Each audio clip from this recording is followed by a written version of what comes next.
Bonjour et bienvenue sur WegoTest pour cette nouvelle vidéo. Aujourd'hui je vais donc vous montrer comment réinstaller votre ROM stock sur votre LG G2. Ici je vous invite donc à utiliser votre ordinateur pour télécharger les fichiers, du moins aller sur les sites que j'ai mis dans la description pour télécharger les fichiers que nous aurons ici besoin, pour l'installation de votre ROM. Voilà, alors ici vous avez un premier fichier zip avec les drivers du logiciel, donc vous le téléchargez. Et ici vous avez le fichier avec tous les firmware, enfin le site avec tous les firmware officiels de LG. Ici avec les firmware débloqués, enfin les firmware pour les téléphones qui sont d'origine débloqués des opérateurs. Ou alors vous pouvez utiliser aussi ces fichiers comme moi, c'est ce que j'ai fait, donc j'ai utilisé celui-ci alors que mon téléphone était à la base sur Orange. Juste pour ne pas avoir de surcouche opérateur, c'est-à-dire les applications opérateurs, les fonds d'écran, etc. Pour avoir un téléphone comme si sortait de chez LG. Voilà, donc je vous conseille aussi d'utiliser des versions V20 et non des versions V10. V10 qui sont des versions d'Android de 4.4, version d'Android donc le V10 4.2.2 et V20 4.4.2. Donc il y a quand même une assez grosse différence quand même. Donc j'ai pas testé les V10 et je vous conseille quand même de rester sur des V20.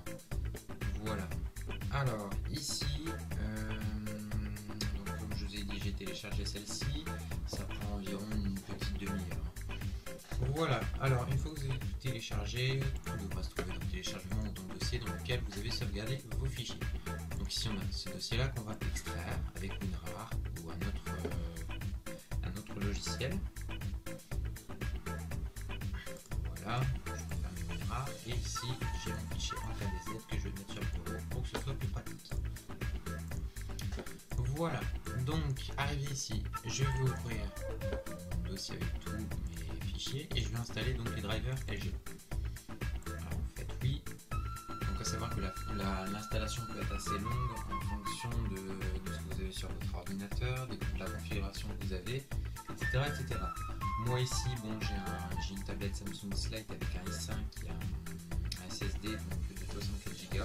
C'est assez sympa pour la rapidité. Donc la vitesse dépend vraiment de votre configuration.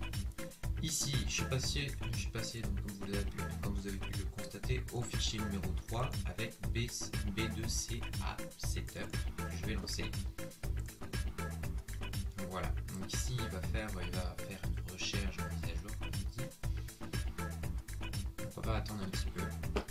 Là aussi tout dépend de votre ordinateur et de la connexion internet que vous avez parce qu'il me semble qu'il se connecte à internet.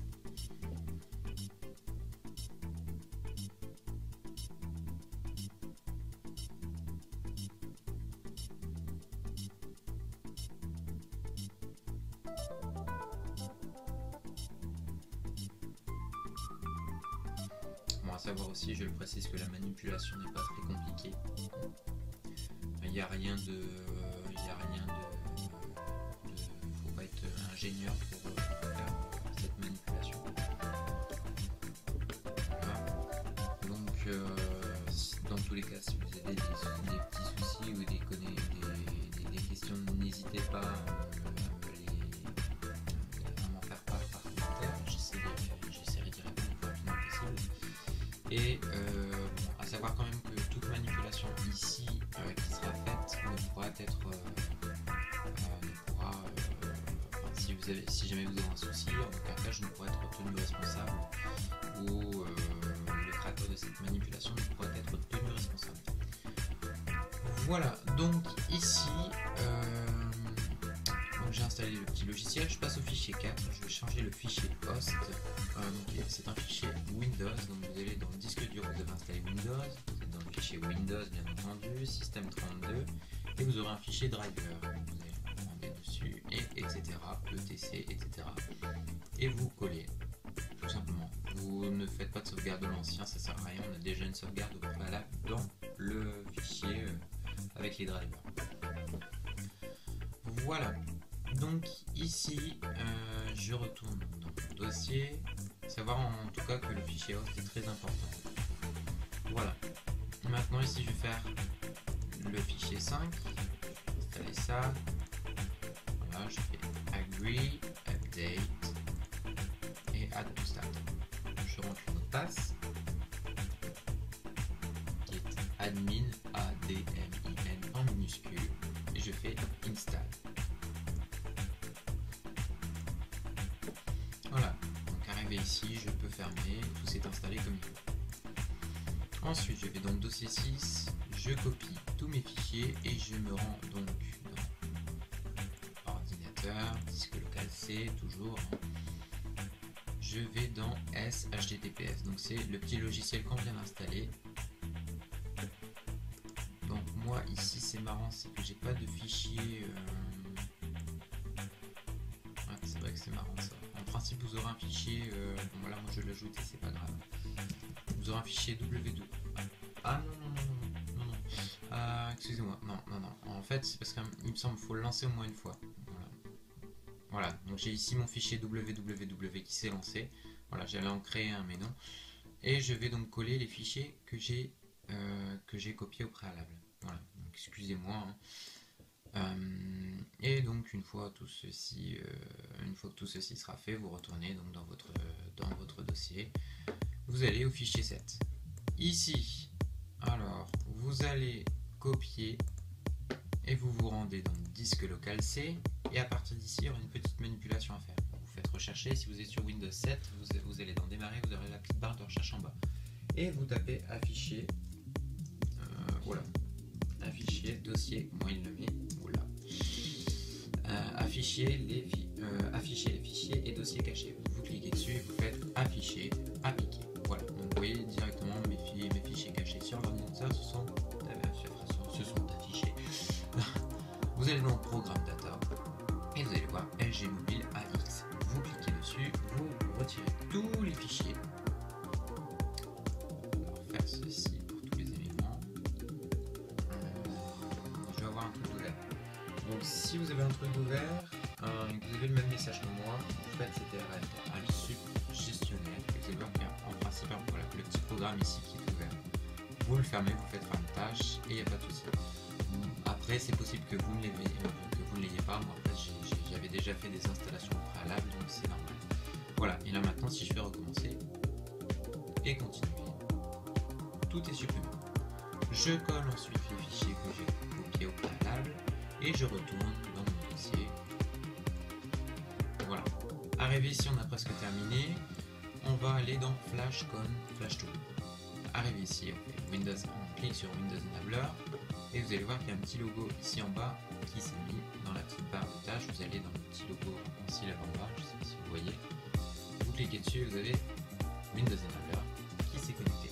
Donc vous cliquez dessus une fois. Et vous verrez, il y a un petit on qui s'est mis. Voilà, on. Hop, tout normal. Voilà. Et ensuite, on va pouvoir lancer Uptest EX.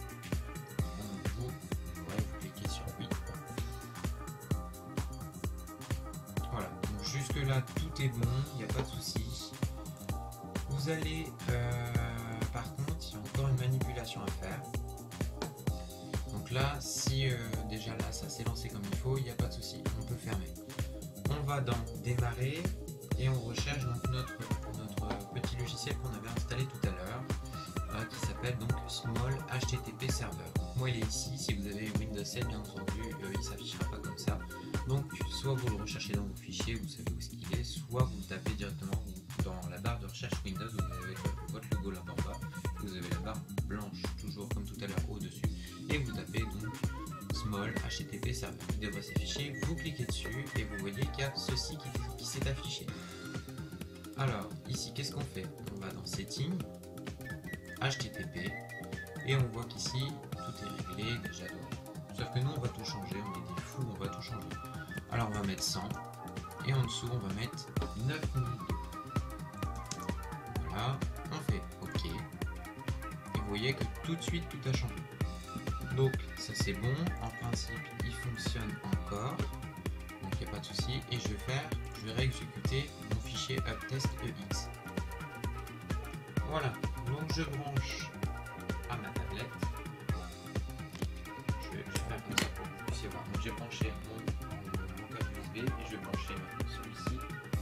sur mon téléphone. Alors, bon là ça va être un petit peu compliqué, je voudrais quand même que vous puissiez voir ce que l'écran va générer la luminosité. Voilà. Donc, vous allez cliquer, du moins, vous allez rester appuyé sur le bouton volume haut de votre appareil. Volume haut ici, et vous allez brancher en même temps votre câble USB. Alors, on va attendre quelques secondes. Et vous voyez, download.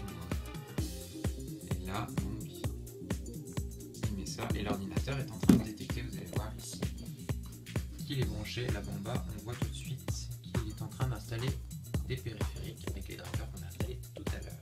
Déjà, si vous avez ça, c'est nickel, ça veut dire que ça fonctionne. J'ai ce que je vous disais, faut attendre. Voilà, donc là il vient de me l'afficher. Bon, il met ça, mais ça c'est pas un souci, c'est pas grave. Il a installé en principe tout ce qu'il faut. Voilà, donc vous choisissez bien 3GQCT ici, Diag, et ensuite votre fichier KDZ qui est en principe sur le bureau si vous l'avez déplacé, ou alors dans votre fichier téléchargé. Une fois arrivé ici, vous faites normal web upgrade test qui est en bas. Donc on est parti et en principe tout devrait se lancer. Voilà, donc ici on fait tout simplement upgrade start et on ne rentre rien du tout. Donc là il va nous afficher check out connexion. Alors je sais pas si j'ai, si là elle est en on, c'est peut-être HTTP, je l'ai peut-être fermé. Ça doit être pour ça. Voilà. Donc si vous affichez un message comme moi, qu'il faut activer la connexion, tout ça, vous lancez small HTTP server, c'est qu'on l'avait pas lancé, donc il faut veiller à bien lancer. Dans tous les cas, de toute façon, il ne se lancera pas si jamais il y a un souci. Bon, au niveau des langages et des pays, il n'y a aucun souci, vous faites OK et il ne devrait pas y avoir de problème. Voilà. Alors, le phone is disconnect, connect. Alors, ça doit être mon câble. Alors, je vais brancher. Mon câble, à mon avis, est pas bon. Je vais essayer.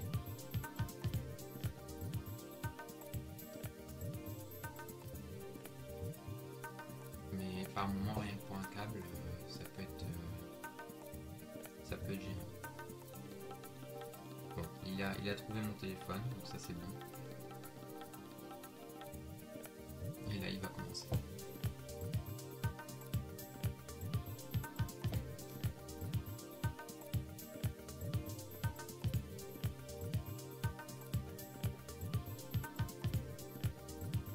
Donc là je vais vous laisser et je vous dis à tout de suite. On va recommencer la procédure.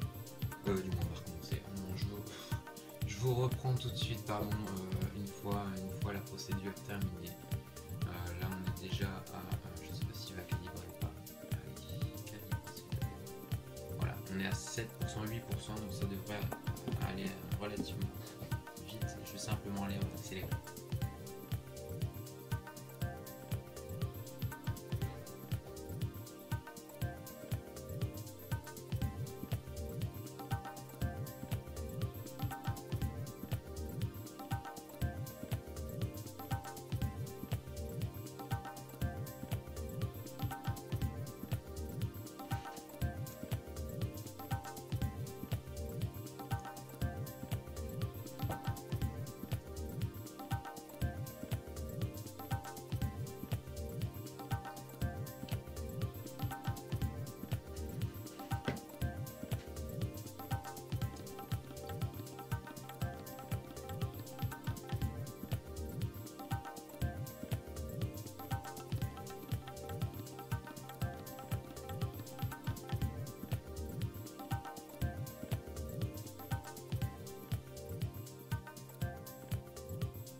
Voilà, donc ici je vous reprends, l'installation est presque terminée. Donc ici il marque 97%, alors dit c'est un petit peu plus en retard, 76%, c'est parce qu'à mon avis il a plus de choses à faire. sur l'ordinateur. Donc 99%.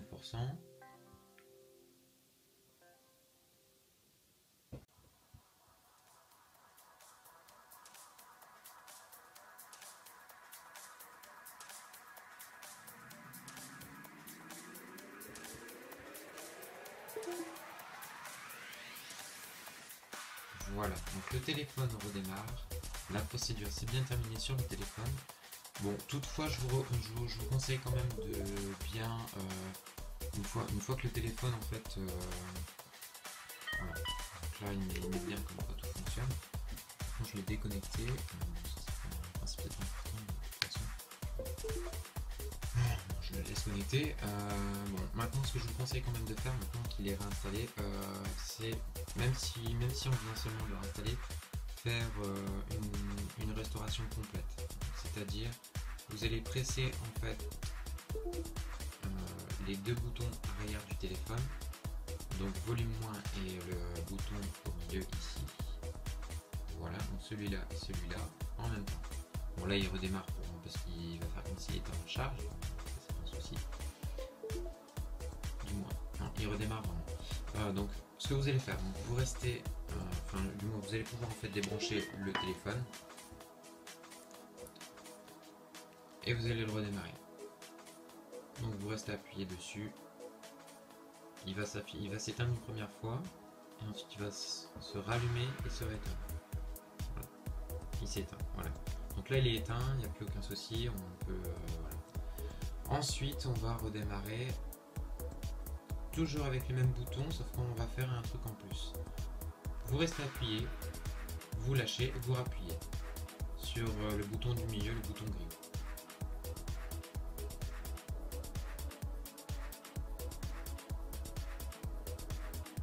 S'il le fait pas, j'ai peut-être j'étais trop rapide. Donc vous voyez, il faut vraiment être assez précis. Voilà. Donc erase yes. Donc je descends ici avec les boutons de volume, on peut contrôler. Je fais yes et je fais le bouton du milieu. Je redescends et yes. Voilà. Donc ici il va redémarrer et il va effacer toutes les données qu'il y a dans le téléphone. Donc bien entendu, au préalable, avoir tout sauvegardé déjà avant de faire la manipulation, c'est évident. Et là en principe le téléphone va redémarrer comme il faut, il va pas y avoir de soucis. Voilà, donc écoutez, une fois que vous avez terminé tout ça, il y a juste une chose à faire, votre ordinateur, c'est pas terminé parce que sinon vous aurez des petits soucis ou des choses comme ça. Vous allez restaurer l'archive host, comme je vous avais dit tout à l'heure. Vous retournez dans votre il va calibrer. Voilà, donc vous retournez dans le dossier où vous étiez, vous allez dans restaurer l'archive host, vous le copiez, voilà, et vous allez dans Windows, le même chemin que tout à l'heure, système 32, driver, etc. et coller. Voilà. C'est très simple, il n'y a vraiment aucun souci. Voilà, vous voyez, tout est parfait. On peut tout fermer, on peut tout arrêter. Et voilà. Et ici, mon téléphone vient de redémarrer. J'ai bien ma langue en français. Et voilà.